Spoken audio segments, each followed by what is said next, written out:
because we're professionals here. We know what we're doing. We don't even need to have pre-show chat. We can just click start broadcast. Yeah, get the farts, get the burps. This is a good time to get those out here now that we've clicked record live. We'll see how many people are actually going to join us tonight. Let me get my stretches out. Oh, okay. Are we on live yet? Yeah, somebody go ring my doorbell. I think I right now need to hear a bunch of barking in the background. That would be fantastic. And actually, I did forget to do something. I'll be right back. And we're off. Quick, it's time for our unsolicited review. Okay, yeah, so yeah, we Spider-Ham. Oh, fantastic character. Whatever the movie was, it was superb. It's so good. I'm gonna review chicken rice-a-roni. It's actually pretty good for a shit food. Okay. Is it the San Francisco treat? Yeah. Like, I went into this with low expectations. I was like, wow, this is probably going to taste like crap. And I'm like, hey, you know what? It's like edible. I like my reviews like Andy likes his rice-a-roni. Salty. Mass marketed and salty. Yeah. Well, and battling out 3 cats who are like, chicken! I want chicken! Give me chicken! Oh boy. Well, let's get this countdown going because we're burning daylight and we're gonna miss out on 2019 if we don't start this episode. 3, 2, 1.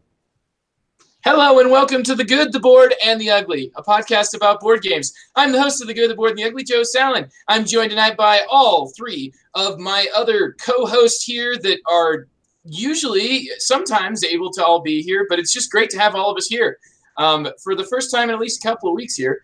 First of all, Andy Dennison's here tonight. How you doing, Andy? It's all right. A little constipated. Okay, well, go eat some chicken rice-a-roni. I think Thank you so much for sharing.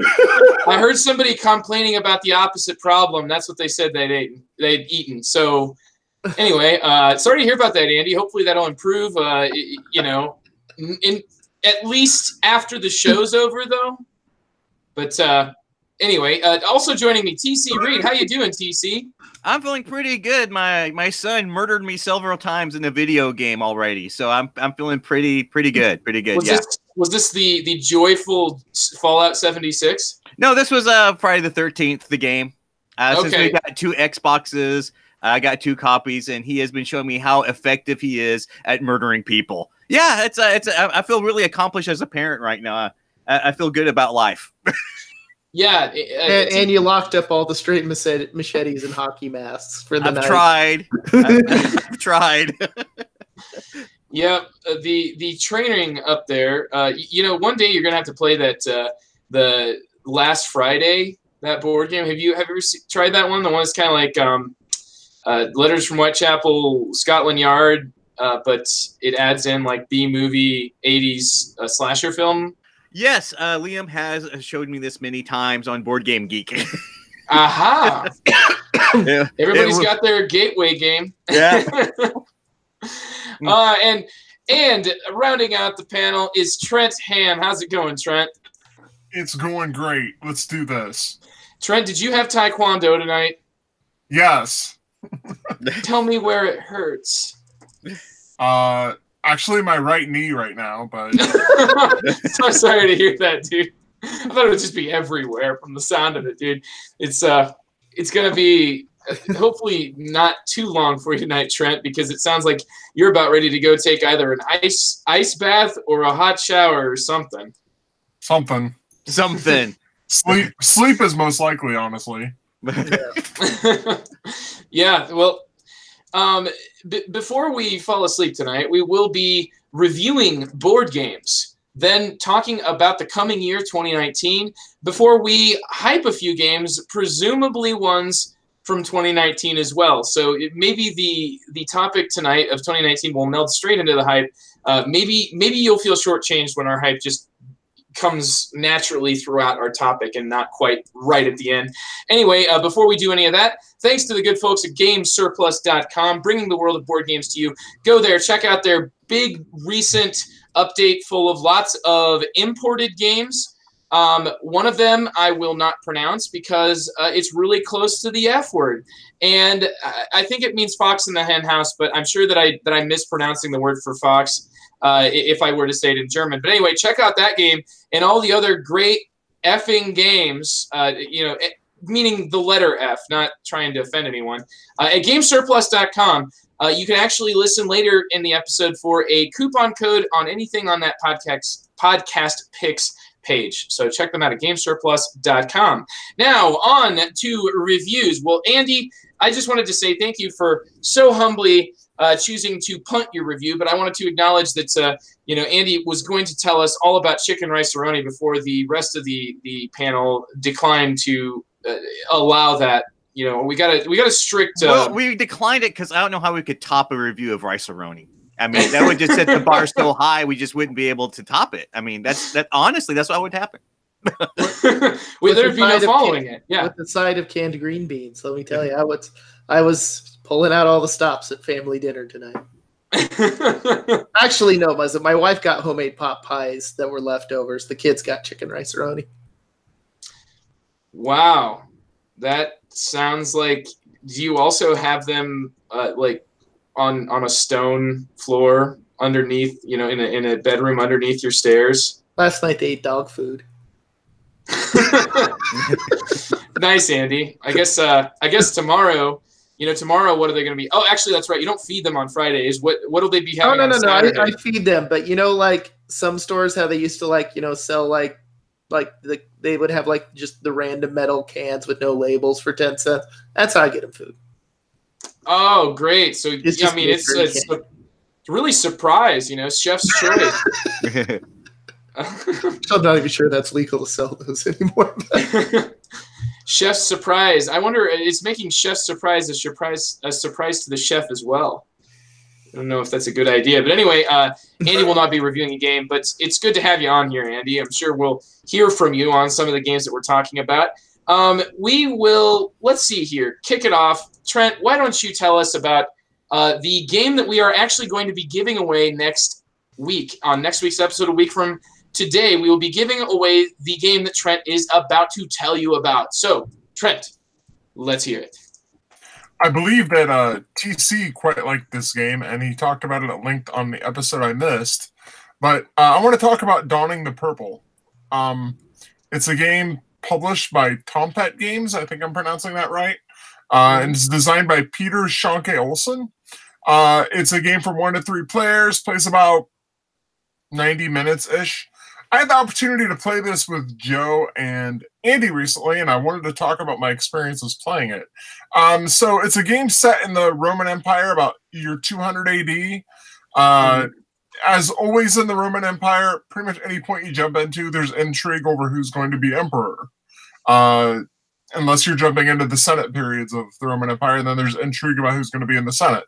But anyway, no matter what you jump into, there's always the emperor's under the threat of being assassinated, and that's a constant pervasive threat, and that's what this game is really all about. The Donning the Purple is basically Board Game Geek describes it well. It's an asymmetrical King of the Hill game with a bit of worker placement. In this game, basically, it's a map of Europe at this time, and then each player has an individual player board with a number of actions on it. Each player has a number of discs that represents the stamina of their character. And you basically use those discs to play actions on your board. There's a number of rounds in the game, and each player on their turn gets to take 2 or 3 actions. Most of them just require one of the stamina discs. Some of them require multiples. When you run out of stamina, it's not that big of a deal. You just get a negative victory point and then get all your stamina back. It's like you're passing the legacy onto your child, basically, is the way I thought of it. The interesting part of this game is everybody's essentially fighting over who gets to be emperor. One of the players has a little sideboard next to their own little player board that represents the emperor. And the emperor has a few additional actions.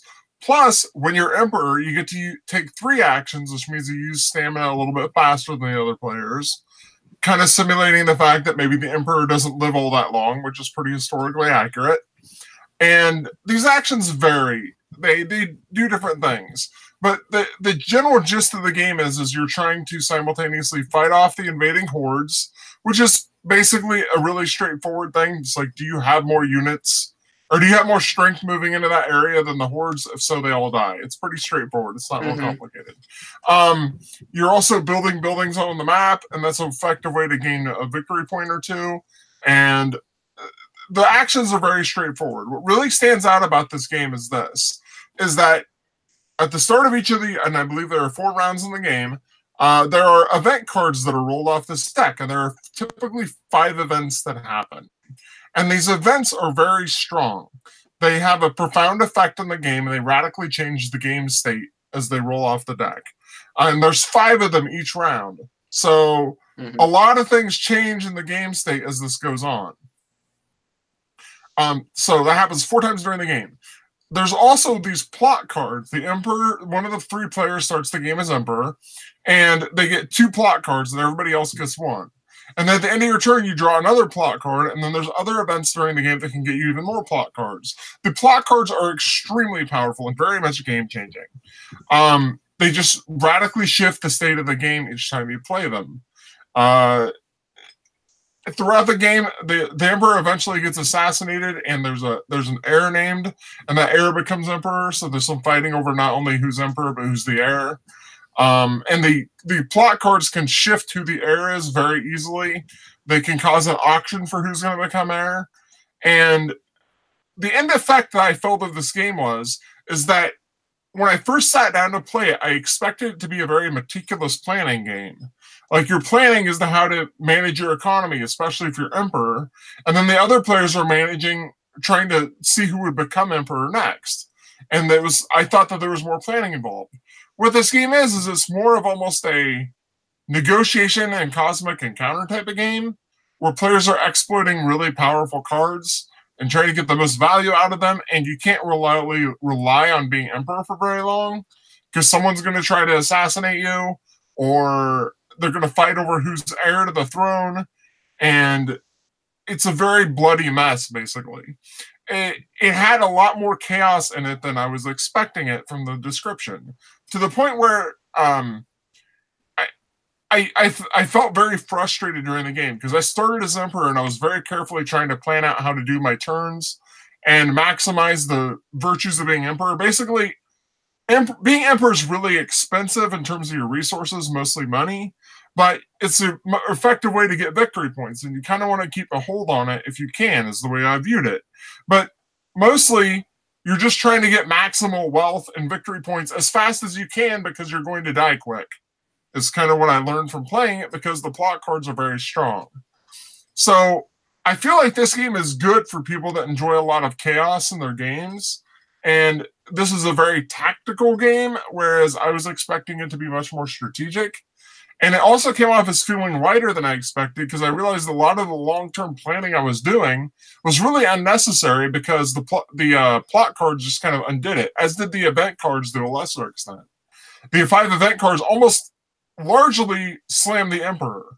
Most of them do something bad to the Emperor, it seems like, most of the time. So basically, Emperor is kind of like a hot potato. If you're holding it at the right moment, you can get a couple victory points out of it, but mostly it just seems to pass around the table, and people are just fighting over it. And it's done very tactically, and that ended up making it feel like a different game than I expected, and I sat down to play it. That means what I'm coming around to the conclusion of is my kind of style of game that lives out this period in the history of Rome is Time of Crisis. That covers almost exactly the same time period, or maybe a little bit later, but effectively fighting over who's going to be Emperor. And I enjoyed what Time of Crisis did a lot more, because it was more strategic. There was a lot of conflict in Time of Crisis, but I felt like I had a lot more control over what I was doing because of the nice deck building in that.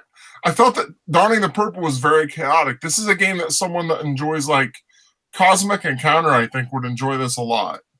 If Cosmic Encounter is not your kind of game and you don't like that level of chaos in your game, you'll probably find this frustrating.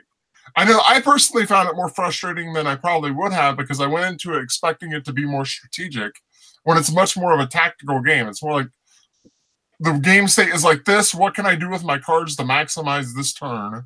Because the whole thing's going to be shuffled around by the time my next turn comes around. That's kind of the kind of game Donning the Purple felt like to me. So that should tell you whether right there whether you'll like it or not. And that's my thoughts on Donning the Purple. Sure. Well, thank you for sharing that, Trent. Yeah.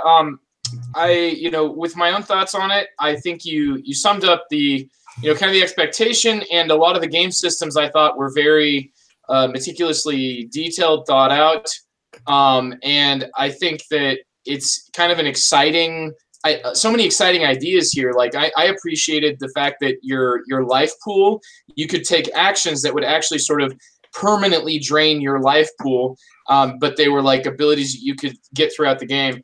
And just the visual presentation of the game I found was very pleasing. It looks I want to jump in there. It reminded me of Viticulture. Very much in the way it was presented and the component quality. So if you've ever played Viticulture, that's the kind of like graphic design style and the quality of the components that you'll get. Yeah, I absolutely agree that it's a beautiful game, much like Viticulture. And the same, I had the same sort of issues. I felt that the event deck was just, it was like, whoa, 5 events. It's tough almost to keep count when you have that many different things happening, and they range from like very impactful. Many of those things I could see were trying to target the Emperor, because the point of this game, as you said, Trent, it's a King of the Hill game. Like, you're not going to hold on to being Emperor. You're gonna die. And sometimes you're going to die before you even get to do anything. The plot cards, I think, were what sort of tipped it in favor of me feeling that it was best enjoyed by, like you mentioned, negotiation seeking players, because you have cards that are just like so powerful that like they can interrupt, because like the players get actions in this game, and those actions you get like 2 actions a round, and there's only 4 rounds. So you only get 8 actions in the game. Imagine taking 2 of your actions to set up a certain thing to happen, and then somebody plays a plot card that just says, oh, that thing that you just got, I'm going to take it. And there's really not anything you can do about a lot of these plot cards that actually let you then, make an attack that lets you roll dice and get more plot cards. Many of them kind of have a way of potentially generating a new plot card. And those plot cards, which occasionally in the advanced game came in like 3 or 4 at a time, like seeing somebody have to resolve 4 cards, each of which would totally change everything you've done for like 3, I don't know, for your whole round. It certainly made it, like you described, Trent, that sort of a tactical experience, a negotiation experience, a chaotic and, like thematic of this time period experience. Time of Crisis is one that I feel like is all of those things that it's looking to be, that Donning the Purple is looking to be, but it takes so much longer to happen. I like elements of Time of Crisis. I think that overall, I more feel that I would invest more time and more thought into my play in Time of Crisis than I would in Donning the Purple. But I think Donning the Purple can have those like big, huge rounds where you just have some crazy story to tell. And I think, TC, you shared one of those types of stories when I called you in the midst of our game with a rules question. Oh yeah, this was absolutely my favorite game of last year. I've played this thing like 7 or 8 times. I haven't even touched the advanced rules yet because they're still enjoying the base game so much. And you're right, it is chaotic, but there are certain things I love about this game where, those cards you have, do you execute them for the event, or do you hang on to them for those plus modifiers when someone decides to come knifing at you, either your senator or you being the emperor. I mean, those event cards are just out of control. That's what is so cool. It's like, we had an earthquake hit, like more armies come in, and and that also adds a lot because you have to work together, because there are conditions where everyone will lose the game. So it does make you have to work together to try to prevent an in-game condition happening, one of which is, I think, is 25 warriors on the board. And once they hit the capital, they just accumulate and accumulate and accumulate. So if you're at least trying to work together to get those off the board, it's bad. And then it's so satisfying to like the guy's emperor, and he's barely hanging on, and he barely has enough money to afford the wheat to get all those sweet victory points. You're like, nah, I'm raising the price. Someone else raises the price. They can't afford it. They immediately go to the skull because the populace is so unhappy, and they're gone. And then, oh, I'm the heir, and then someone just backstabs me right then and there. And then whoever's emperor or the lead senator becomes the emperor, but then his senator comes off the board. So now he's available. And this all happened within one of the 4 rounds of the game. That is just unbelievably chaotic, tactical. It is such my game. I mean, there is no doubt about it. I love it. I love it to pieces. It has faults, I know, but oh man, just if you get the right 3 people playing this with me, the other 2 people, it's just an unbelievably fun experience. And if it wasn't for, I think Keyforge is definitely my most played game. But Donning the Purple, I'm already hitting double digits, really close to hitting double digits playing this thing. Yeah. One thing I think I want to add in, and this is just more of a thought. Since I have the game, I was like, after our play, I was really looking through it, like, because it was almost to the point I was like sort of questioning whether I did everything right. And what we did, TC, when we played it is we played all base except we used the advanced sides of the board that were asymmetrical. And I think the only difference is when you build a structure like the Colosseum, you get different player cards. And what I think I noticed after like really looking over those in detail compared to it is almost all of those extra abilities involved drawing more plot cards. So the reason I brought that up is like what seemed weird is after our game I went and watched, I saw the Player's Aid, who does a lot of war game reviews and stuff, had done a review of it.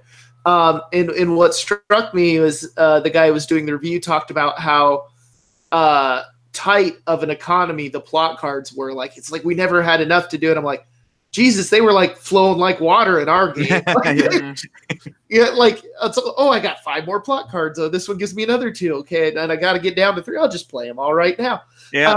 So I think it's maybe my general gist after really looking through everything is that so one, it's a Kickstarter game. So I think my general wonder about this, and maybe the designer will let us know, is it feels like this game started out as even more chaotic, and then some of that stuff was backed off, trying to get a game that might be less, kind of more appealing to a wide variety of folks. But then all of those elements that were even more chaotic were added in as Kickstarter stretch goals. Because I went to the Kickstarter page, and it seemed like a lot of what was in the advanced rules would be a stretch goal thing. And almost all of those components would throw even more chaos into the mix. So I kind of wonder if, I did an oops by starting us on those asymmetrical sides because that chucked in a heavier dose of chaos than I think any of us were. Like, I went into it expecting a reasonable amount of chaos. Like, I didn't expect it to be like Agricola or something. But it seems like that switching to that asymmetrical side of the board just threw in even more of these plot cards, which just made it insane as far as like, it's like I give up on planning because planning is not happening. Yeah, because I haven't played with those asymmetrical characters, and we just play the base game without any of that. And we were always drawing, like, I always had like 2 cards, maybe 3 maximum in my hand at any given time. So there was literally at one point I had 7. Yeah, that was not happen. That has not happened to me yet. Yeah, well, a lot of times, like, I would draw a plot card, and it's like, roll 4 glory dice. Oh, hey, look, I rolled 3 plot cards. No, yeah, I can see that happening. Yeah, yeah. So it might have been a combination of like weird random chance as well as using that asymmetrical. The one thing I remember that was kind of hilarious, at least on my part, was the one I was playing. Asymmetrical. The last thing you fill in is like everybody loses 2 stamina, but you. And I did that, and then I like looked over and I'm like, "Oh, you're dead, Joe." Yep, that was how I died. Yeah, I engineered it so that the guy who was emperor, the guy who's playing the emperor, was also the heir, and I set it up so that not only was he nuked being emperor. It was such a crappy situation. His heir was nuked, and I was the lead senator. And I swooped in and got some victory points from the populace being so happy that him and his heir went bye-bye. I was like, not only did you stink, your son stunk, and I just took care of both of them. And the lead senator is going to take in and show you how things are run in Rome. It was God. There's so much trash talking in this game. There's so much trash talking in this game. Yeah. Anyway, that was just a couple things I was kind of wondering, having looked at things in a little more detail. So. Well, I can hear how slap happy TC gets talking about this game, and I'm glad, TC, that this really just kind of like found the spot for you. So, Donning the Purple, remember that there is an ongoing contest. Send us at the goodboardugly@gmail.com, goodboardugly@gmail.com. Send an answer to what do you do to the emperor you're deposing when you don the purple.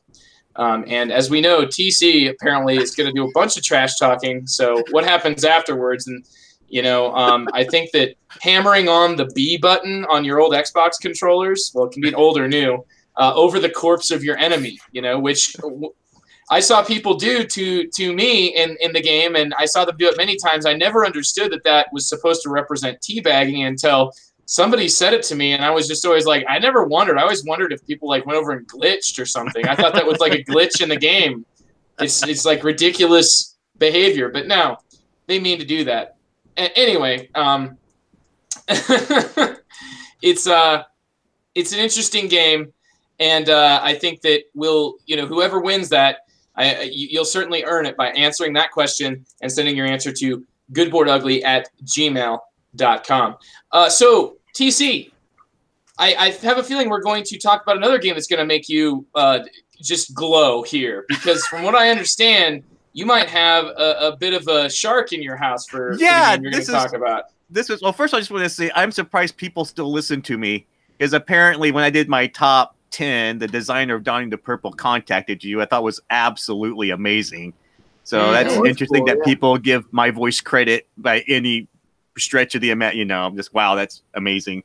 So I just wanted to thank the designer himself for reaching out to you guys, because this was before I even knew. This was just a game I played at random, so that was cool. But anyway, I was going to talk about Credit Mobilier. Now, what is Credit Mobilier? Well, Credit Mobilier was a game I saw at $5 at our local game store. I was going to ship to India at some point just to be a butthead, because I heard it was a crappy economic stock game that would be a great joke to send Andy, so he could just like literally throw it back to me from Iowa to Oregon going, what is this crap? Because you open it up, it has like this crap, little board, tiddlywinks for denomination of money, and wooden dice. So we had one of my friends. Well, Winsome games aren't much beyond that. So we had a friend, David, come back and visit us, came over a few months ago, with the intention of playing Snowdonia, which never happened, because he saw Credit Mobilier. It's like, oh, that's a cool game. We should play that. I'm like, really? Okay. I got this as a joke, but sure. So he broke it out, and it happened to be my son was watching, and he really was drawn to it because this wooden dice they use in this game, the colored wooden dice, the dice to represent colors, are the same dice in Monza, his favorite little racing game. So he was like immediately hooked because it was a familiar component. So the way Credit Mobilier works is it's a stock game where you roll dice, and what you roll depends on what actions you can take, like investing in a company. There's like 4 companies. You can move goods around the little board, and once you only have 2 left on the board, once you all move east, that ends the game. You can build rails, which you have to build to move the goods. When you move like a good across a red rail, then money goes into the red company. If you move the red good, money goes into the red company. Really simple. You roll like a dice, and the orange comes up, then you can use that color to cash out, and everybody who has shares of that company can cash it out. Really random stock manipulation game. Pretty interesting. But what's really cool was the way my son like hooked onto it, and he crushed us playing this game, a stock game, right? I'm like, holy cow. He's like, okay, I can figure this. If you invest in this, if I go that and I cash this out, I can do it. And my wife was trying to help him a bit, but he was basically doing it all on his own. And wow, it was really impressive to get my butt handed to me by an 8-year-old in an economic game. So I'm hopeful that down the road he'll take to the 18XX games, 1846 in particular, because I'm thinking if he can wrap his head around that stock mechanism, and he likes trains. I'm probably going to ease him into maybe the Martin Wallace Steam game, which is a train game with like a really lighter version of that. But for what Railways of the World, even. Railways or something like that. But for what it's worth, I got a high amount of value out of Credit Mobilier. So much so that every time I said Credit Mobilier, Carissa told me that if you say it one more time, you're sleeping alone on the couch. At which point I said, okay, how about Bat Mobilier? But if you were looking for a really light stock manipulation game with dice, which is a very unique thing to begin with, and are kind of cool with randomness and be able to roll with it with the dice, and can get at a really cheap price. I wouldn't pay more than $10 for it. I check it out. It's I think it's like a 2005 game and released by Rio Grande Games, which makes it kind of iffy to find. It plays in like less than an hour, but be sure to bring your own poker chips because the tiddlywinks aren't going to cut it. But yeah, check it out. With Andy and Trent in particular, I'd be curious to see what you guys would think, since you guys really focus on the more hardcore economic games, to see honestly if there's any value in this, or if the reason my son was so good at it because it was a really simple dumb game. It could be that too. He gets too smart mouthy about it. You'd be like, okay, child, aren't right now. I just picture like TC is going to be like handing his son he's going to be buying his son a copy of like Arkham Horror, 3rd edition for his birthday. And he's going to just like get it and then just like look at it and start shaking his head. And then he's going to like, in the game store, he's going to be reaching for an 1830. And then TC's going to be like, no, pick him up and put him over here. And this will keep on happening until eventually he becomes the designer of 18 Crystal Lake, the Friday the 13th 18XX game. It is not out of the realm of possibility. And isn't Age of Steam getting ready to go on Kickstarter? I've heard this. Yeah. Yeah, it's going to be like the base game. Yeah, a bunch of new maps to go. 6 maps with artwork by, I believe, Ian O'Toole. Yeah. Yeah. Artwork looks good, but I am so sick of the pastel color scheme. I am seriously considering kickstarting this one just because of what happened with Credit Mobilier, just to see how my kids. You don't have Age of Steam. This is like probably the best way to get started on it, I think. Yeah. It'll probably be where I jump in. I don't know. Because I still have been waiting for that auction where somebody's like, I have 102 of the 106 Age of Steam maps, and I'm selling my entire collection for $15. And I haven't seen it yet. I honestly have enough Age of Steam maps that I will never probably properly explore all the ones I have, so I don't worry about it. Mm-hmm. That won't stop me from P&P more of them. But Straight up Age of Steam can do it, huh? Well, for the final review of this episode, before we get moved on to talk about 2019, it's going to be me telling you about Tudor. So Tudor is a game about the English king, like Henry VIII. You actually work through the round tracker is pictures of his wives. And before I review the game, I'd like to say that 2 Dors played Tudor. And that might seem strange, so let me explain this joke, because all the best jokes come with a nice explanation so you can actually understand it.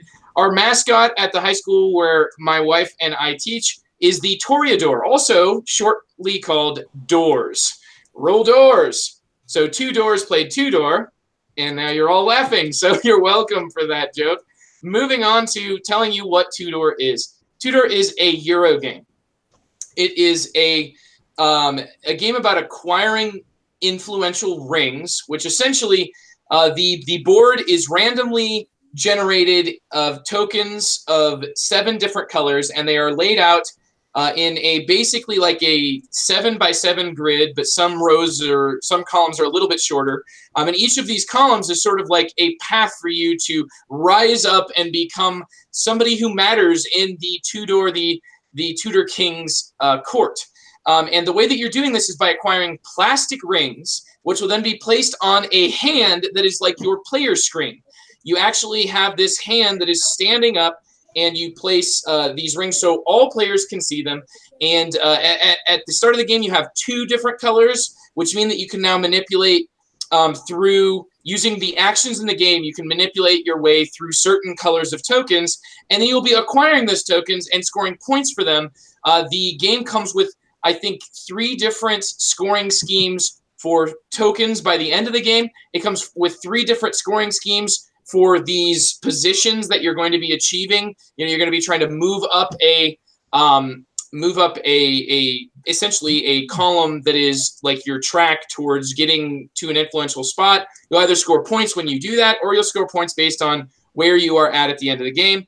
There's like 3 different scoring schemes for each of those things, so that's 9 different games. And on top of that, there are 5 different scenarios in the game, which actually impact what the actions that you can take with certain tokens that you acquire.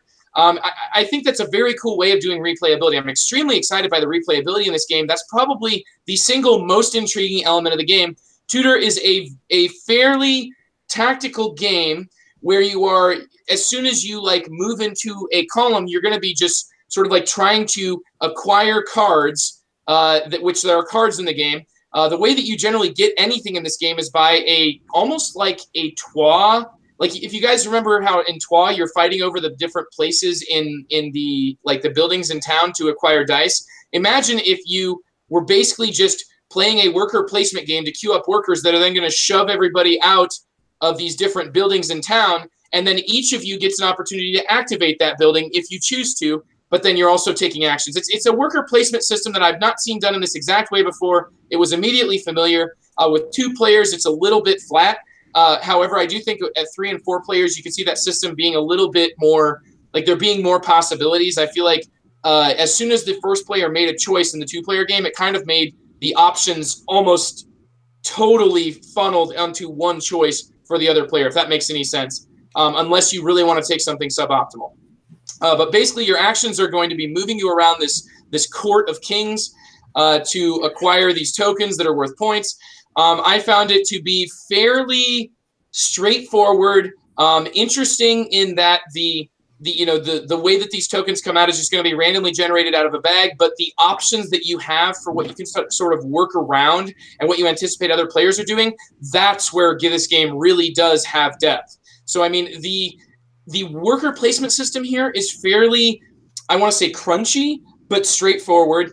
The faction token randomness is a little bit, makes it kind of strange for planning, and considering that's really the focus of this game, like it is very much, like it's not a super complex game. That is what you are doing. Pretty much everything in this game is about moving around in the court of the Tudor kings. But what really excites me is that I feel like there's a lot to explore here in terms of different scoring and scenarios to play, and I can see how this game used a simple structure that really doesn't excite me, I'm sorry to say, like to that much of a level. If there's only one form of the base game here, I would probably be like, yeah, it's not bad, but you know, nothing special. The special things here are really what I see happening in the way that the scenarios are developed. So if any of that sounds interesting to you, check out Tudor from Academy Games. It was a Kickstarter game with the, in my opinion, worst miniatures, the most unneeded miniatures that there's no place to put them in the base box. I don't know why you would want miniatures in this game, but it comes with a separate box of miniatures if you got the Kickstarter. Don't worry about that. Just buy the retail version of this game if it sounds interesting to you. It's the first Euro game I've played here in 2019. Nice. So I don't think any of you guys from what I recall on Sunday, I don't think Trent or Andy has seen or heard anything really much about Tudor. How about you, TC? No, this is the first I've heard of it. It sounds pretty intriguing. Well, there's certainly intrigue tokens in the game, but I'm going to say, TC, that if you get into this game hoping for a backstabbing Henry VIII, you know, like who's going to be beheaded this week, I think that you're going to find here is a Euro system. It's like Troyes, except I don't see as many stories developing from the game. The variability is certainly baked into the system here, much like Troyes, but you're not going to see the same, like, you know, I'm training this archer who's then fighting this event. That sort of like storyline evolving. No, this is a Euro that has like Euroglyphics for most of its actions. It's like language independent. I really do think though there's some potential here. But yeah, TC, I don't think it's going to be. It's certainly, comparing it to Trois, it's a very tangential comparison at best. It doesn't matter. This is one of my wife's favorite time periods, so it'll be worth playing a few times for that at the least. Yeah, it might be worth a check. Yeah. Worth a try. So I'm going to keep playing Tudor. We'll see if I get a few higher player count games in, and I can maybe even revisit it. So anyway, that's wraps up the reviews of this episode. And now we look to the future, which is also the present. That's 2019, the year we are currently in. And we have each come up with lists that will look at, well, we're going to be, I think, taking a pretty big slice out of the hobby here, because if you haven't noticed here, we've got some differing perspectives, and I think our diversity is our biggest strength here. We are interested in different games. I know that we were kind of worried when planning these games whether or not we'd have overlap, but that was not a problem for me, guys. I can tell you that. Like, there was not even a single game as I was going through on your guys' list that I was going to put on and then was checking for. It was like I could see those games in the list, but I didn't have any context to enjoy them, to think that they would be something I'd be looking forward to. But clearly you guys are in tune with a lot of those games that I know nothing about, and I look forward to hearing about it. So overarching thoughts in 2019, would you guys like to share any of those in advance, or maybe we can sum it up later if nobody's ready? But anyway, I'm ready to turn it over to the crew here. I'm pretty excited about 2019. There's actually quite a few games coming out that I'm looking forward to. I actually had to really think about how to cut it down to 5, and as I told the other guys in the podcast before this, I was like, if you see any, they looked at my list, and I said, if you see any that you're talking about, just chop them off mine, because I have several I could stick in. So I'm looking forward to 2019 quite a bit. Yeah, me as well. I basically just went crazy and picked 5 games that I knew that I will be trying at one point or another with different people. So these are 5 games that I can almost guarantee we will be playing in 2019. But there is so much coming out. And yeah, I've only had like at least 2 games overlap. And as a bonus, Trent did say that he wanted to limit each of our games to 3 sentences. I made a haiku for each one, because that's what our listeners are demanding. They want originality and entertainment. So, and the reason I didn't put my games on the episode list is I want you guys to guess what game this haiku is about. So that's awesome, for some dude. Entertainment. Yeah, and I might have been a little bored at work, but we won't go into that. TC, you have made some entertainment for us. What a fantastic way to do this. I look forward to hearing these haikus and trying to guess what game you're talking about. I did submit my haikus to my wife, who is an English major, and they have passed muster. They are haikus. Officially, the old 575. Yeah. Well, TC, you've got us all excited, or you've got me excited. Would you like to start by telling us the first haiku and seeing if any of us can have any idea what you are talking about? Okay, so these are in no particular order. I didn't do a top 5 or anything. These can all be interchanged. We'll see where they go. And I just want to start with a preface by saying I did want to put some Gale Force 9 products on this list, but they didn't even come out last year, so I'm not even going to bother mentioning them this year. We'll see if they even come out. I'm still upset about that. Star Trek Ascendancy and Doctor Who. Are you kidding me? Anyway. Dude, I agree with you. The Ascendancy factions need to come out, man. Yeah, I mean, I've got that. And then with the new season of Doctor Who, my daughter is like really into the new Doctor. They should have a new expansion based on that Doctor for the game. And who knows when all that's coming out. Anyway, I'm done grappling out Gale Force 9. My prediction from last year was they wouldn't come out with any of those expansions in 2018. And guess what? I was right. Yay! Okay. So here's my first haiku. Okay, here we go. A GMT game, what a shock. One might put a Civ game on top. Repeat that? What? Okay, a GMT game, what a shock. This one might put a Civ game on top. Oh, I know the name of it. Let me think. Oh, I know the name of it. It's going to drive me crazy. It's like... It would be C1 Ancient Civilizations of the Inner Sea. Yes, that's it. Only GMT game on this list. I wanted to put some more, but you guys are going to mention it. I'm so looking forward to this one. I hope it comes out. That's one of them. This blows my mind that this is coming from GMT. It does not seem like a game that GMT would be behind. What, Ancient Civilizations of the Undersea? Yeah. Yeah, GMT is branching out a little bit. They're doing some unusual stuff that I wouldn't have expected from them in the last couple of years. I suppose I mean like a Civ game. Not to say that like GMT. Yeah, GMT is definitely Welcome to Centerville. The old game about lemmings. But we won't go into that. But the Wizard's Quest game. Yeah, I saw that one too. That almost made it, but this one has me intrigued for years, and I am really excited to see how they pull this one off. Mm-hmm. They really are sort of like taking that spot, the void that Avalon Hill has left, this gaping hole in putting out like kind of war game focused, but then the peripherals can be some of their.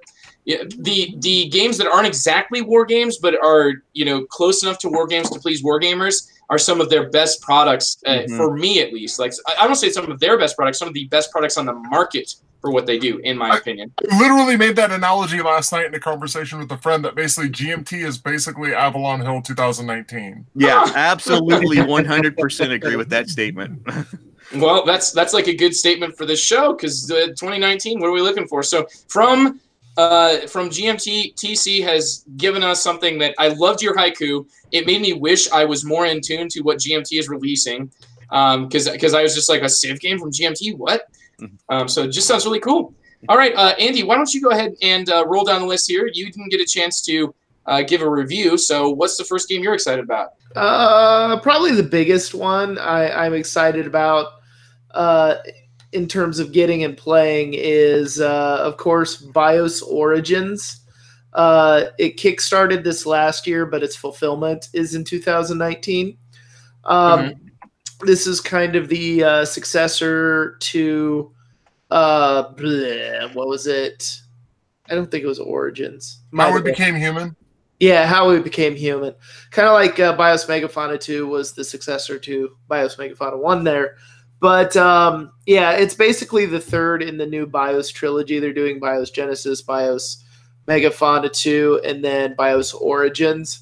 So this one will take off where BIOS Megafauna 2 left off and basically explore the development of culture and society. So, I don't know. I'm pretty stoked about it because, like, the Origins, How We Became Human is one, like, I've watched for years waiting for a copy that wasn't like $300. So having this one in my hands is going to be awesome. And if they do what they did for BIOS Megafauna to BIOS Megafauna 2, then this ought to be a pretty cool game. Because BIOS Megafauna 2 is such a strictly better, more impressive, awesome, accurate game than BIOS Megafauna 1 is. So to see that treatment for Origins and finally get a chance to play any version of that, I'm really excited for. Sorry, Trent just rated you. Yep. Andy, just don't check the chat right now. I don't know. It was dead on mine because the internet crap. So, although it was amusing, I was on the BIOS Origins forums this morning, and somebody was like complaining, or not complaining, but like wondering about Phil Eklund's design process. It's like, should this question be asked? I mean, isn't this game mostly done? Like, why are we asking something like so important and fundamental to the gameplay? And I'm like, dude, you obviously have not seen Sierra Madre's development process in the past. I'm like, that goes right up to the last minute. And the guy's like, well, I just want to make sure I get a game with all the kinks worked out. I'm like, is this your first Sierra Madre game? Because if you get one with all the kinks worked out, let me know. That's usually covered in 2 years of living rules. Yeah. So anyway, but that's the one I'm most excited about. Very cool. Well, Trent, I think you have a bar to meet now. I think Trent is going to have to say 3 sentences now, considering that Andy, your 3-sentence summary went apparently just a couple over, just a couple. So Trent, what's the there first were game rules? I don't know. There were no rules. I don't think so. But the criteria, though, just so you know, there everybody has different criteria they're rating on. I'd like to rate Andy's hype there unfortunately a 1 out of 10. There was no worker placement in it. Oh, okay. Okay, I'm ready. Go for it, Trent. City of the Big Shoulders is an upcoming game designed by Raymond Chandler III and published by Parallel Games. It meshes economic gameplay, 18xx style gameplay, and Euro gameplay into a time period that I'm very interested in. Done. Boom! Wow, was that almost seemed just like 2 sentences? Yes. Has it gone up on Kickstarter yet? It's already off of Kickstarter. It was on Kickstarter like months ago. Woo! Missed that. Yeah, I think they about doubled their funding goal, and definitely cracked over that $100,000. There is going to be General Mills in the game, which having family living in Cedar Rapids, Iowa, where General Mills continues to stink up the town with the wonderful smell of crunch berries in the morning. I'm looking forward to City of the Big Shoulders too. So that one is one that we've already been getting a chance to play because of prototypes and stuff. So it feels almost like it's going to be a 2019 game for everybody else, and I certainly look forward to that edition of the game. But this game, I hope that I'm about to talk about in 2019. It's called Barrage. It's from the designers of it's from one of the designers behind like Marco Polo, Solkin, Simone Luciani. I hope I'm saying his name right. It is an economic game, supposed to be his heaviest game. Tons of extra stuff to change the way the game plays. Looks like it's a Tesla sort of, about forming an electricity network. Looks really cool. Rambling 3 sentences, maybe. That's good. That's nice. Yeah. Yeah, remember, I can go more. I actually did 3 sentences because I have dyslexia. I just forgot to use commas and punctuation when I was speaking. Mm-hmm. Can't see. Andy just doesn't see the decimals. 3.0, which Andy insists that we always put whole numbers with decimals behind them because he's one of those scientists that needs to clarify whether or not we have whole reviews or half reviews. Or if the reviews at all. How many decimal places are significant digits? Speaking of significant digits, we're on to our second game of the 2019 that we're looking forward to. TC, your haiku is, I think, the christening game, the christening hype for our format here. Okay, here we go. Ready? Goes.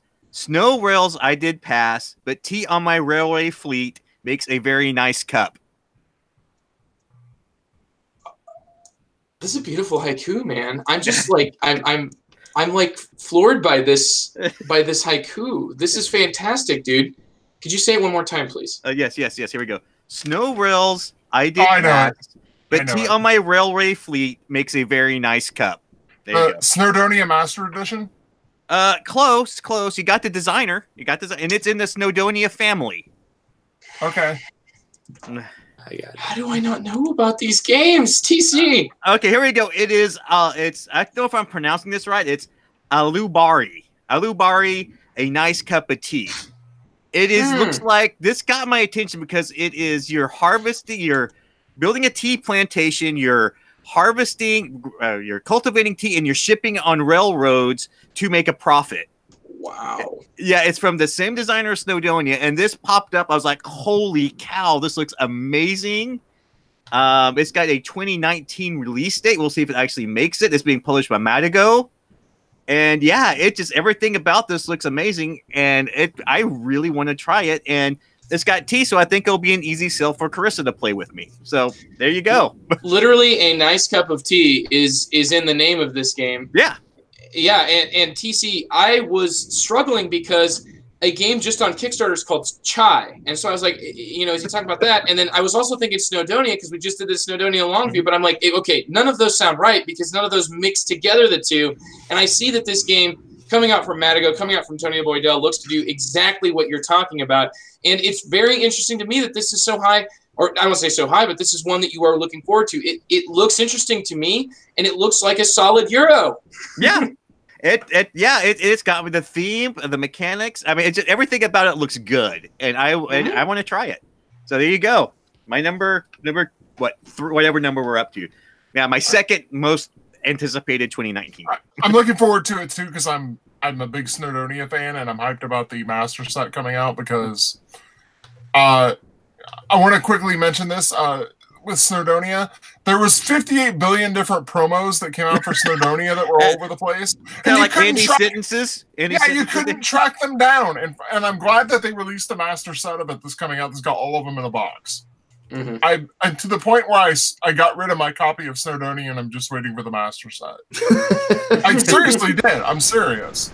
Because I got tired of trying to hunt. I got tired of trying to hunt the promos and the scenarios and all the 58 billion things that are here, there, and everywhere. Just give them all to me in a box. I wish other manufacturers would do this and have 58 promos everywhere. Robinson Crusoe. Yeah, Robinson Crusoe. Like, yeah. He can give you like 20 of those eyeglasses so you can break them and still. Yeah. Anyway, moving on. When that comes in, Trent, I want to play it with you. But yeah, moving on. Andy, if anybody needs to go to the bathroom, by the way, this will be the time. Andy, your turn. Oh, there's one that will go longer than 3, but I'll save that for the last one. No, you're just fine, dude. Take your time. Like seriously, we did not talk about this. We didn't make any rules. It was have fun, Andy. I'll do a quick one here. Table Battles expansion Gettysburg. I enjoy Table Battles. It's a nice little solitaire system. Well, it's a 2-player system. You can play it solitaire. But anyway, it's kind of interesting because he said in this one, it's supposed to mimic how the battles in the Civil War went, which was like basically everyone shoots each other until one side just can't stand to deal with it anymore. So apparently it's supposed to maybe like the way he's going to mimic it is it drags out the fights a bit till like one just can't keep going anymore on one side. So I don't know. He does unique takes with each little expansion feels a little bit different, but yet some similarities. So this one I'm kind of interested in. So far, I've enjoyed playing Table Battles quite a bit. Me too. I think it's a pretty cool system. Trent, do you have any thoughts about this one? TC as well? well? I like the Table Battles series. This looks like another good entry. Oh yeah, I love Table Battles. It's the most ever fun with cards, dice, and sticks. Yep. Yes, that is exactly what this game consists of. So Table Battles Gettysburg, which is focused primarily on that area of history, because Table Battles itself was like those table battles go all the way back to like the Dark Ages. Well, now, yeah, they have like the first one was a smattering of different battles, famous battles throughout history. Then they had the War of the Roses. Then they had Alexander, and now Gettysburg. So yeah, and theoretically this year there might be the dinosaur expansion. His wife keeps bugging him about. Nice. Well, thanks for letting us know about that, Andy and Trent. You have I have a feeling like you are prepared for this. Could be. Pipeline is a game coming out from Capstone Games, designed by Ryan Courtney with really amazing EN02 art. It's a game of tile placement and route building that has a strong economic backing behind it. I'm looking forward to this because I basically like all of those features. I think I'm seeing a bit of a skeleton here, Trent, that you're trying to follow. Okay. If it works like the prototypes I've played, like the biggest thing about this game is it's as much as I, call Lignum planning the planning game. The planning game. Pipeline. We'll put it this way: the first time I played this game is the first time I've ever had to essentially take out emergency loans in an economic game. Oh God, it's brutal. Like, one of those games. Well, we'll put it this way: it's got like that Agricola thing where you get like less actions like each year goes by, but there's all these ways to automate everything about your companies. But it requires that everything be working well. Like, it's like, okay, I need this, that'll automate this, then this will automate that, and then blah, blah, blah, blah, blah. And so by the end of it, you're supposed to have like this really like sleek running system going. Yeah, mine was a mess. But yeah, no, it's really cool. It is a very, very nice entry to the heavy world, and oh Jesus, yeah, it's pain. Which is a good thing. It's a good hurt. It is. Commanding. Yeah, but it looks like those cute little like pipe puzzles or something you get off like a casual game. It's not a casual game. Nice. All right. Well, that was Pipeline from Trent. And now on to the Euro side of the aisle. And I'm going to talk about the game Mezzo, which is supposed to be a game of area control set in the Mayan mythology. I'm very excited as a fan of any Hispanic, pre-Hispanic or Hispanic culture is like my area as a Spanish teacher.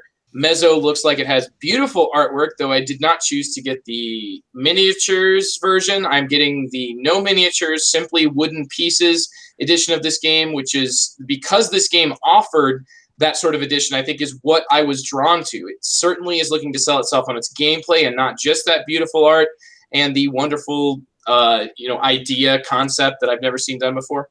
All that comes together to make Mezzo, M-E-Z-O, the game, one of the games I'm looking forward to in 2019. And you guys, any thoughts on? I have not. That's a new one for me. I have not heard of this one. Cool. It's got some cool looking. I mean, it was a miniatures project, but it also wasn't. Like I said, I didn't get any miniatures. I instead got standees. And honestly, I think that the standees, like when I had to choose, I love the artwork from the standees, and I won't have to paint them, And I just think I'm kind of like, yeah, like I feel like my games look unfinished when they're unpainted miniatures, and I know I ain't gonna be painting them, and I don't want to pay the money it would cost to get them painted otherwise. So I'll just buy the standees, and that's why Mezzo worked for me. Just be like, back in my day, standees were cool. I am excited about these standees, actually. I think they look really nice. Anyway, that was Mezzo. And now, TC, we're on to the third game for all of us with your haiku. Okay, I'm curious what you guys are going to think about this one. I may cause some people to rage quit on this. Okay, here we go. Ready? This game lost fun fast. Wait, Rob Davio did what? Now I must not pass. Any wild guesses? Dark Tower? No. Rob Davio did pass. No, the game lost fun fast. Wait, Rob Davio. Let me try this again. This game lost fun fast. Wait, Rob Davio did what? Now I must not pass. Oh, must not pass. Okay. Yeah. Seafall 2. Okay, ready? Hang on, guys. Machi Koro Legacy. Yes, I am actually looking forward to this. And the reason you guys can roll your eyes and mumble and grumble, but I'm telling you what, after what Rob Davio did to re-implement Betrayal at House on the Hill with his legacy version of that, I am dying to see what he's going to pull on a game like Machi Koro. I am really curious because he has a talent for revitalizing old games and making existing games better. Okay, now Seafall, I still contest as a good game, although it probably went through development hell and became something it shouldn't have been. But when this guy gets his hands on a pre-existing game, he puts a shine on them that is unmistakable. And for that alone, I am really looking forward to what he can do to a game that I didn't have a really high enjoyment factor of playing it in a base version. So I'm really looking forward to seeing what magic Rob Davio can do on Machi Koro, because I think he can make it something really interesting. Nothing. You guys gonna burn it? There's something here, TC. So it's just Machi Koro. Let's see. I played Machi Koro. I felt like, this is sort of like just the resource part of Settlers of Catan without having to really worry about, like making a network and that type of stuff. And there wasn't really any resource besides money. And I found it to be, fine, though there was like a couple of dominant strategies. And then that one expansion came out that just you could literally end up with like an impossible to play game if the wrong combination of cards came out. Like you could just sit here stuck And I think my last game of Machikoro, because I'm pretty sure that this is what I wanted to be able to say. There was 5. It was 3 or 4 or 5, I guess, because I started with 5. But I believe it was at least 3. But my imagination, I think, is turning it up to 5. So at least 3, like boxcars were rolled right in a row, and each one of these by themselves would basically have been enough to give one player an advantage that just would have made the game pointless to play out. And yet we still played that whole thing out, and it ended the way that you would have anticipated. But it was just like, holy crap.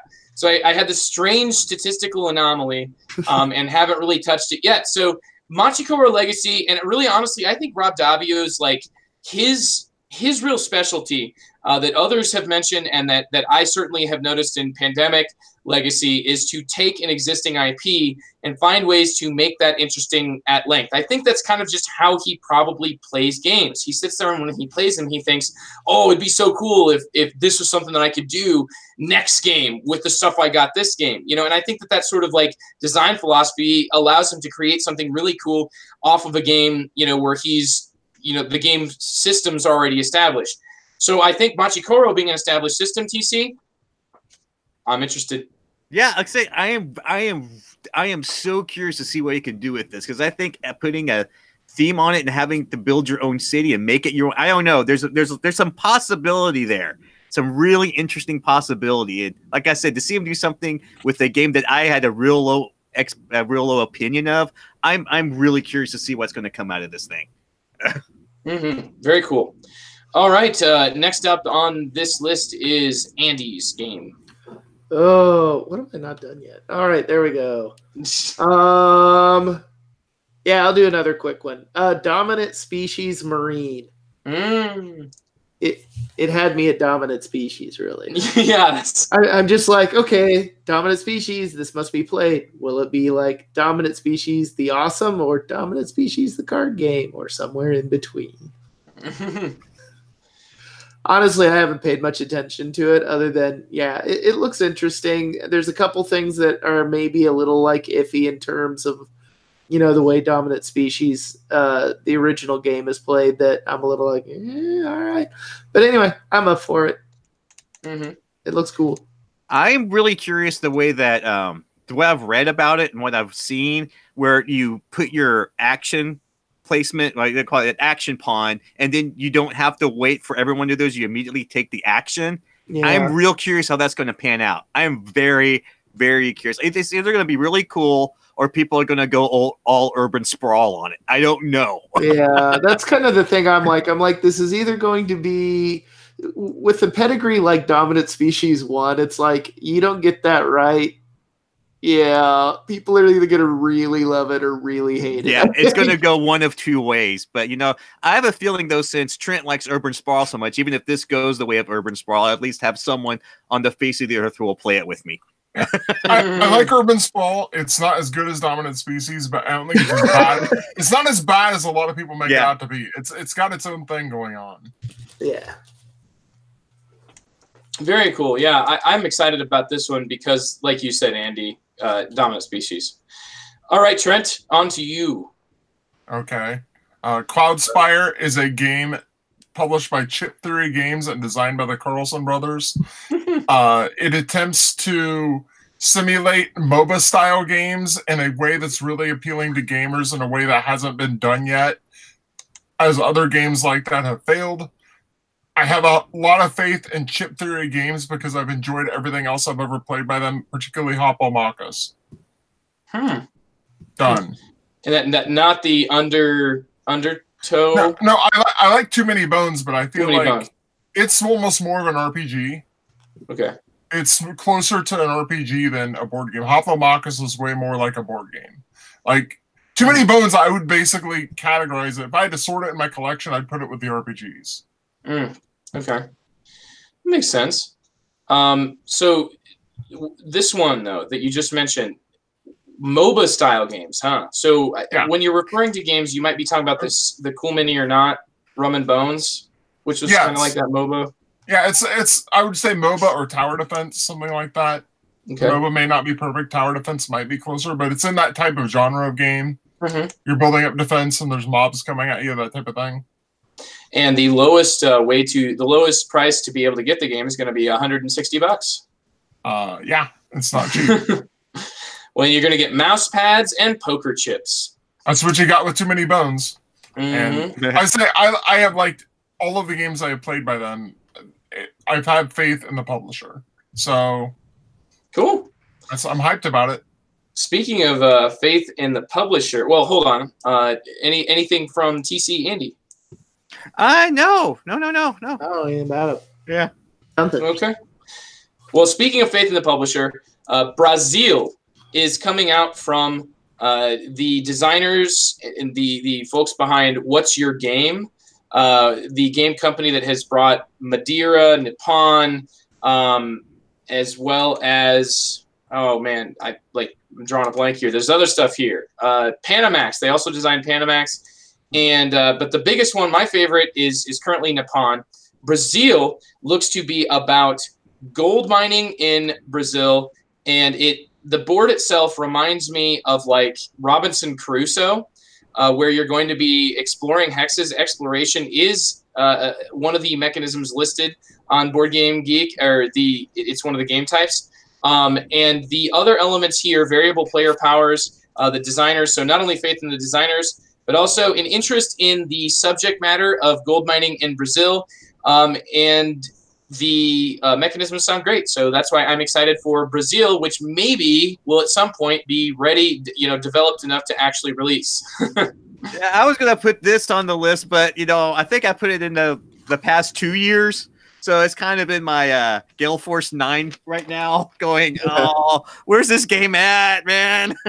Yeah, well, I think one of the problems they ran into was not so much an issue with the development of the game, but I think it might be related to their issues with Zanguo and Madeira, because they were just absolutely ready to launch that on Kickstarter, and they said Brazil absolutely needs Kickstarter. This is not a game you can easily publish. Basically, they said the component requirements are going to be something you really should be doing a Kickstarter for. But they were ready to put those games on Kickstarter, and all of a sudden Kickstarter was like, no, you can't run one from Portugal.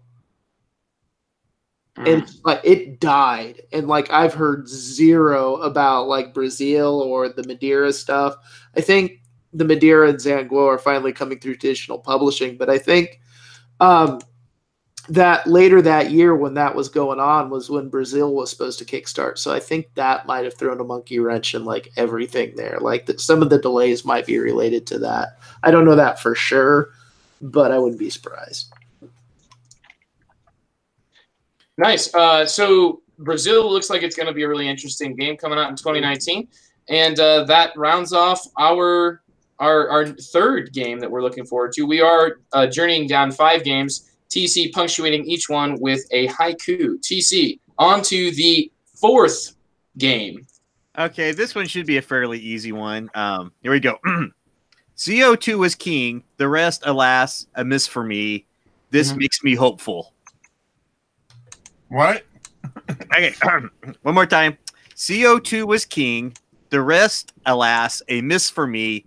This makes me hopeful. On Mars. There you go. Yep, on Mars. I'm excited about this one because I thought I loved CO2. I loved it when Vito Lacerda took a science theme and ran with it, and we got CO2. The only game I know of that took on global warming and did it in a really unique, cool way. The rest of the games are kind of miss for me. The Gallerist, Lisboa, not really. But man, a game about Mars that this guy's designing, sign me up. I am really, really can't wait to get my hands on this one and play it.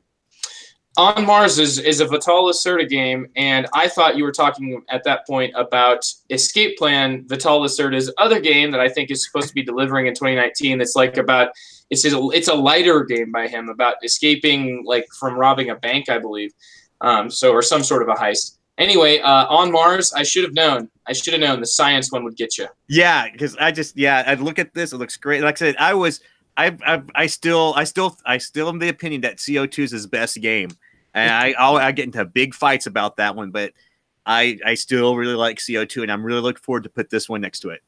Yeah. I actually soloed CO2 today, so yeah. If you look on my Twitter, I posted a picture of my game state at the end where I died. Everybody died. It's all my fault. And to be honest, I did play Venus with his revamped version of it, and I liked it a bit too. Though I didn't care for the wine theme because I know absolutely nothing about wine, but it was an interesting game. But man, just him tying to a science game. Please, more. It's weird for me because, like, yeah, winemaking is like a theme that I'm like, really? It's about winemaking? Like, it like pulls, and I have no idea why because I really don't drink that much wine. But yeah, for some reason that's catchy to me. So yeah, playing Venus, I'm like, there's like you're scoring wine with taste and all, there's different ways. I ended up writing a paper on it when I took economical botany. But I don't know. I had to write a 12-page paper on oranges, and I don't care for that on a theme. So, Yeah, and then plus the production value that Eagle Griffin has put in on all his games. This is a no-brainer for 2019 if it comes out. But he's missing that critical year where everything was Mars. Well, yeah. But I'm actually excited about this one, though. The other On Mars games, either I ended up not liking or ended up being too much of a mess for me to even continue to try, with Ignacio's game, and then there's another Mars game out there, but, and of course, the one that I didn't like as much as everybody else did, even though I hardly played it, and don't hate me for it, was Terraforming Mars. But yeah, he's missed it. I'm more excited about Vital's game on Mars, though, because, like, I've seen him do, themes that you'd expect, but this is not one that you would expect. Not one that I would expect, at least. So let's go ahead now and hear from you, Andy. This game, I'm more interested by the pedigree. I really, once again, don't know that much about it because not too much has been released yet. But Race for the Chinese Zodiac. Coming out in Capstone Simply Complex line. It's by the same design duo that did Three Kingdoms Redux. Yay! Yeah, so this is their second game, and I know it's a race game, and it's going to be considerably lighter. But like the thing I put on Twitter about it when Clay posted about it, I'm like, I know it's not going to be Three Kingdoms. I know it's not even going to be in that same caliber of heavy game. But if it has the same dedication and intelligence that was put into it that Three Kingdoms Redux did, then it's going to be a good game.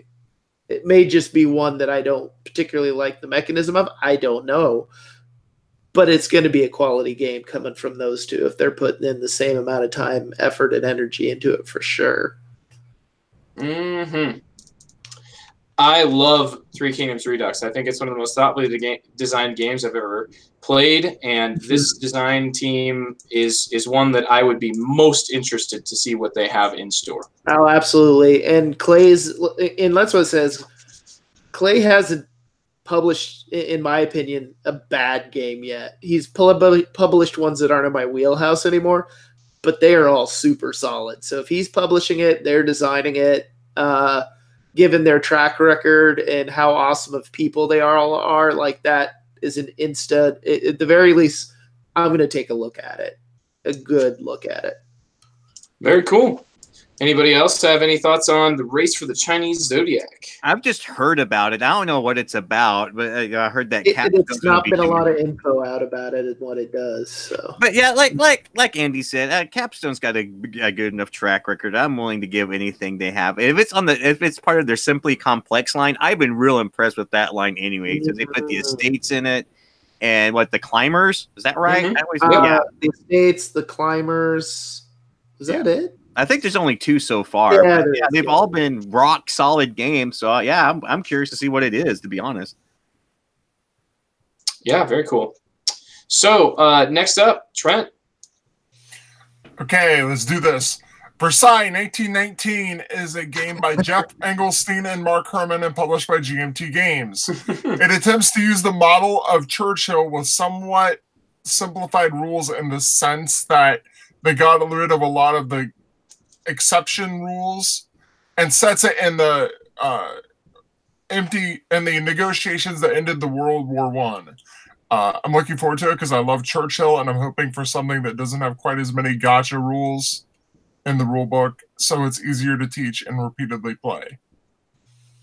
Yeah, I really like this one. I mean, that's set right in the time period that historically that's going to be easy to get my wife into. It's the follow-up to Churchill, which I really like Pericles as well. I'm curious to see what changes are going to make up. But with Jeff Engelstein involved, it looks like they're going to simplify things quite a bit. I just don't know if it's going to make it out in 2019. It's probably one of the biggest reasons I didn't put it on the list. I mean, as far as last I saw, it was nearing art department readiness and the last GMT update in December. So I don't know how far out that actually makes it, but Jeff Engelstein sounds like it's done and they're just waiting for GMT to like put it out. So I was kind of feel like it'll make it late this year. What? But so basically like the design and play testing is done. It's just kind of putting those last bells and whistles on it. I think they want to make it for the 100th anniversary. That's a good point. Yeah, 1919. That makes sense. Yeah, hearing Jeff Engelstein and Mark Herman together, going to be designing a game together, and that's ready to release. Like, I'm very thrilled about this. Churchill, I thought, was an awesome exploration of like a three-player, three different involved parties, sort of trying to negotiate out a conflict that they're kind of in the midst of fighting. And, the idea of Versailles 1919, working out the surrender, I wonder if this game will then, what the sort of results, what's the win conditions going to be like? Because, the actual results of Versailles sort of sent Germany into a tailspin. I'm just really interested to see, what Jeff Engelstein, what's he going to add to the GMT formula. I've read the book Paris 1919, which is about this, and I will say that each of the four people came in with a different idea of what would happen to Germany, and I would say that France more got their way than anybody, and they really wanted to punish Germany. That was kind of the take I took from it. So I think what the game is like each of the four nations are going to kind of have their own idea of what they should do, and the winner will be the one that kind of gets their way. So if you want to play this very historically, France would generally get their way if my understanding was correct. Well, this is a very interesting game too, Trent. Hearing you describe it, I certainly see what draws you to it, and I myself would like to check it out as well. And that now sends us to my game, the fourth game on this list, which I'm going to be talking about, Imperial. This is spelled EMPYREAL. This is a game from Level 99 Games. That's right, you heard it here. Level 99 Games, making it onto my hype list and not Trent's. This is a train game in which you control a company that is unique to other player companies, and you are picking up and delivering and creating track by putting your trains down. It looks kind of like an Age of Steam set in the Level 99 world that is illustrated in a sort of anime style.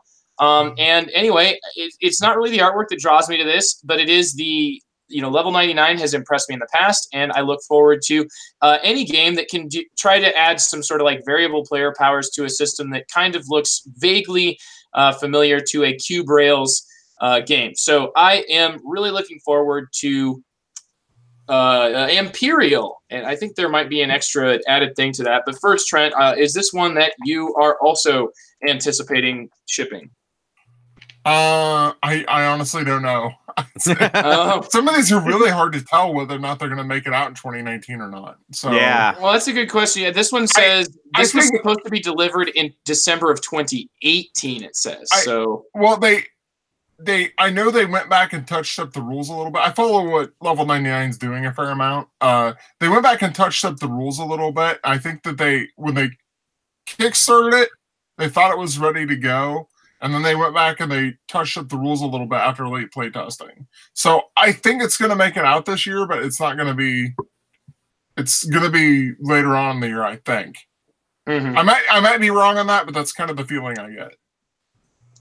It looks really cool to me. I think that the visuals look nice, that the abilities look cool.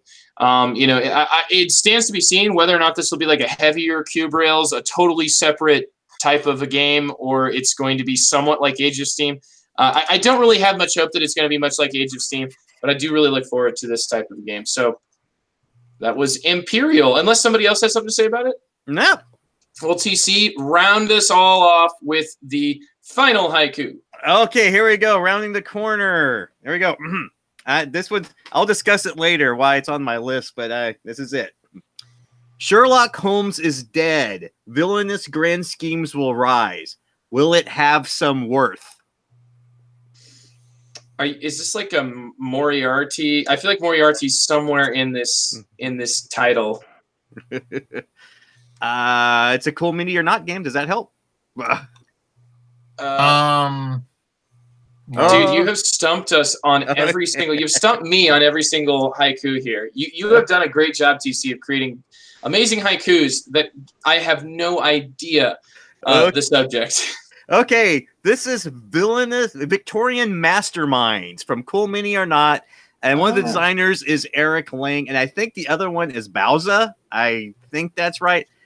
This got my attention because it's a Sherlock Holmes game, and of course, my wife is like super interested in it. However, the last time I tried selling on a Sherlock Holmes game turned into a Study in Emerald, which wasn't quite the game we were anticipating. Doesn't mean it was a bad game. It was just a game we weren't expecting.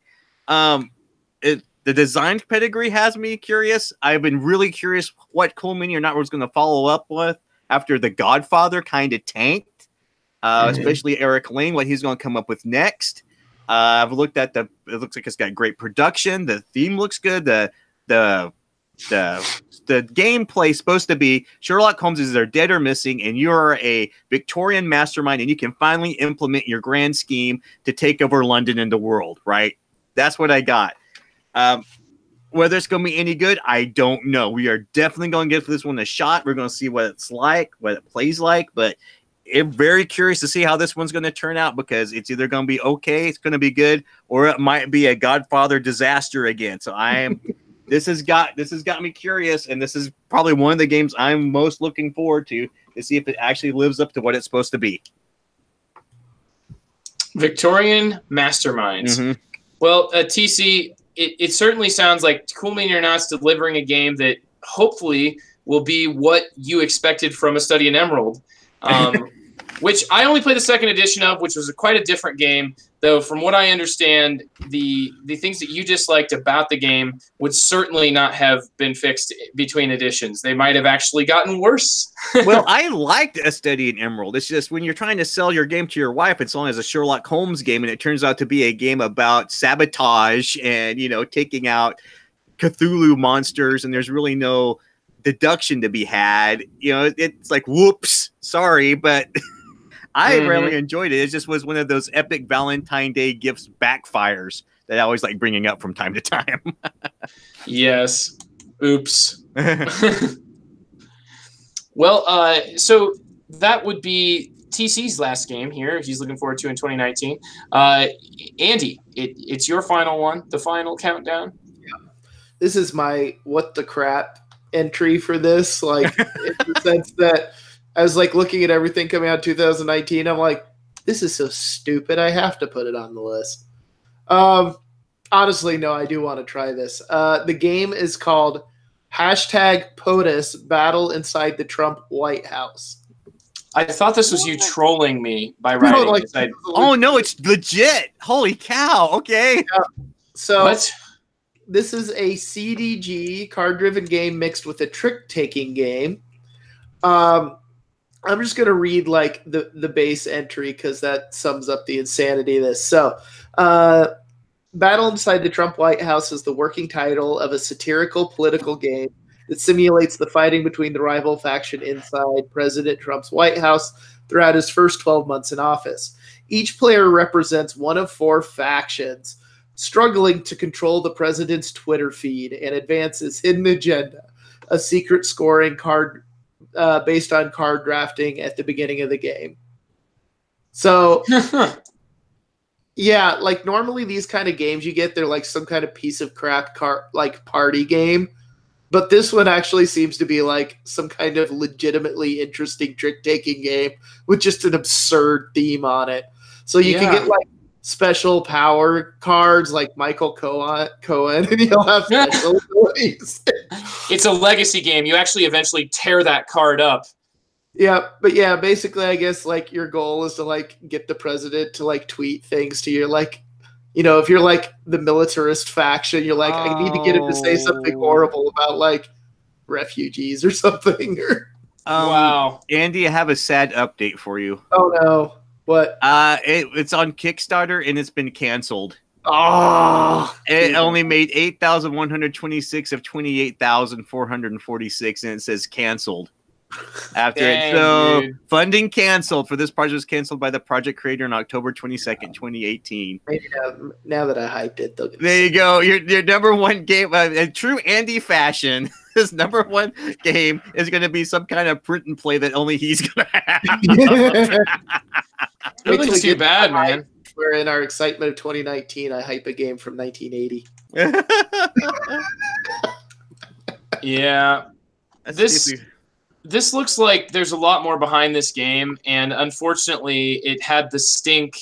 Instead of having the nice sweet smell of the, you know, like the sort of Twilight Struggle, you know, battling over influence that I think they were going for, like everybody just sees it, and there's so many Kickstarter games that I have just learned to ignore that deal with politics. You know, because they're normally just like crap social deduction or party games. Yeah, they're people that are not coming from a game design perspective. No, they're like crappy ripoffs of Cards Against Humanity, which is crappy.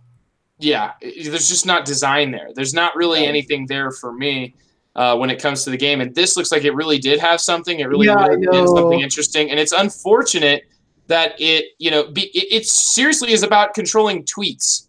Like that's what this game is about. And it's going to be a polarizing theme. Yeah, it says here we remain steadfast in how fun and good the game is, but we just can't get past the strong reaction so many gamers have on the subject matter. Yes, that's literally what they're saying. 10 years down the line, this game, people will look at it and be like, "Oh no, I remember that. That's what it was like." Yeah, no, this game is historical. But like when it's happening, making a game about something that's currently happening, you know, where people aren't sure how to feel about it, like this was bold. It was cool that they tried something with actual game design behind it. It's unfortunate that that's the case, TC.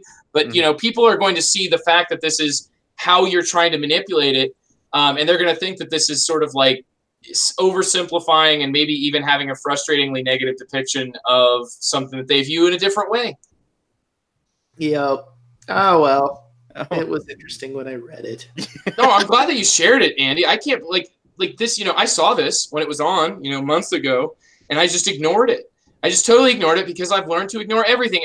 And to be fair, some of the way the game looks, I mean, when I now read it through, when I see it through the lens of thinking it as a GMT production, it's like, oh no, like those square chits, that makes absolute sense. You know, I see the player boards that look like a flowchart from a coin game, actually nicer than a flowchart from a coin game. And I see like, oh no, this is a different lens to see it through. Totally, I'd back this, especially thinking that it might not get made otherwise. But yeah, it seems like many people saw it through the lens of like crap party games. But that's my guess. Well, the yous and the me's did certainly, and I don't know about you guys, TC and Trent, but the you and me certainly would have, you know, enjoyed what it was looking to offer. But I think a lot of people probably see this as, you know, they just get really upset about it, you know, and they don't. It's not that they even look at it as a game. They just like they said in their update, people like had a very extreme reaction to it. Yeah, like put it up with this guilty land and say pick one. Okay, so that now brings around. You know what, Trent? Since you have such a succinct way of doing this, I'm going to step in here because you know, for my last hype, I don't have anything really that special. Just Edge of Darkness is that cube, or wait, it's the next in the card creating from Mystic Vale, and I'm kind of like nervous about it because I'm like I've grown now to really like Mystic Vale, and I'm wondering if Edge of Darkness is, you know, what exactly is it going to do to try to change up that, you know, the way that you make new cards out of sleeves. So nothing really big for my last one, Edge of Darkness, which is supposed to be the game that Mystic Vale was sort of extracted from, but I am looking forward to that one from AEG. Yeah, I feel the same way. Mystic Vale grew on me. Mystic Vale should have had the first 2 expansions in the core game box. Mm-hmm. No excuse it would have came off as a lot better game had it done that. Yes, I agree. Mm-hmm. Absolutely. All right, well, Trent, your last one, which we know is going to be short and sweet. Yep. Artificial Intelligence is designed by Nuno and Paulo from What's Your Game. Ooh. It is an economic game that involves hand management and stock management, but the interesting part of it is it seems to involve also building an AI for you to use, as well as AIs for the companies that you're investing in to use, that effectively give them both you and the companies extra actions that are automated. That's it. That's very interesting. And then at the very end, as like a sort of epilogue, the game ends with an existential scene set three millennia in the future, in which your AI actually chooses to live the rest of its existence with a holographic version of you. Yeah. I should point out that there isn't a whole lot of details out on that. This is what I've managed to cobble together from various sources, but it sounds like that's what you do. You invest in companies and you build an AI for yourself and for the companies you're invested in. They basically give the company and the player automated extra actions. Is there programming in this game? I think to an extent, yeah. I think that the AI cards are like explain a step that they do, and then you like can put them in a certain order, and then it's a set of automated actions that the company does or that you do. Ooh, my company gets to be Cyberdyne. It sounds really interesting, but this is what I was able to cobble together. There really isn't a lot of info out about this one, so it's not. That's about all I know, is what I've said. Our chat has tossed up here. Mer says it'll probably be out in 2022 based on the development cycle for Brazil. So we've both hyped games from the same team, and the last one, like the one that I hyped, has been in development. So we're rocking for 3 like years. a game that died and a game that probably was. And that's our like the end of our list, right? And strong, right? And strong. Well, into the future. These are like the games that we're most hopeful for, right? We want to give them the biggest boost by putting them at the end of our lists, making it sound like they're somehow winners. When really, like, I think we just came up with 5 games each, which this has been fantastic. Our topic has been hype. Do you guys agree? Yes. Yes, I agree. Fantastic. And I move to end this episode of The Good, the Bored, and the Ugly. Is there a second? I second. It has been moved and seconded. Oh, you're just trying to do this so I can't talk about games from the 80s.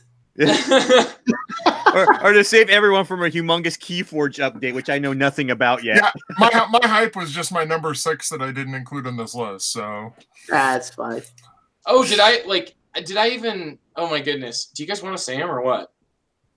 Next episode. I mean, we could. Yeah, save them for the next episode. They will be saved at this point. Yeah. All right. So, wish everybody have a great week of gaming from myself, Joe Sallin, Andrew Dennison, TC Reed, Trent Ham, us here at The Good, the Bored, and the Ugly. Wish you a great week of gaming, and catch us next week here on The Good, the Bored, and the Ugly.